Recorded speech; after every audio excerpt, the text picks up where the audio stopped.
मेरा नाम कशिश है। मैं कक्षा 8 की छात्रा हूँ। मेरे विद्यालय का नाम समग्र विद्यालय कनकपुर कला है।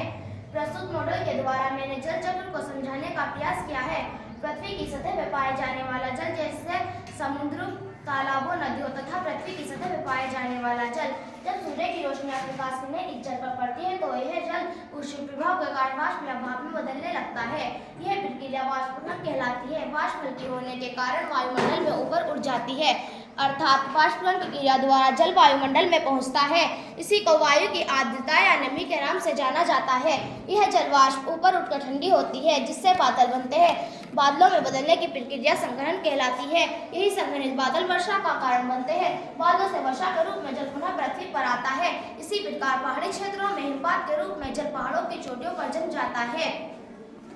यही बर्फ पिघलकर जल के रूप में नदियों में बहता है तथा वाष्पीकरण, संघनन और हिमपात के रूप में जल स्थलमंडल, जलमंडल और वायुमंडल के बीच जल का आदान प्रदान होता रहता है, जो पृथ्वी तथा हमारे वायुमंडल के संतुलन को बनाए रखता है।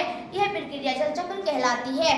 जल का हिमांक 0 डिग्री सेल्सियस होता है, अर्थात 0 डिग्री सेल्सियस पर जल बर्फ में बदलना शुरू होता है।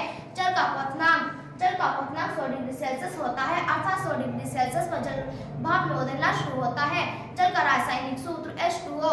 जल का उपयोग कृषि में, औद्योगिक में, घरेलू कार्यों में, कृषि में जल का उपयोग पेड़ पौधों की वृद्धि के लिए किया जाता है, जैसे सब्जी उगाने, फल तथा आदि में जल का उपयोग भी कर सकते हैं।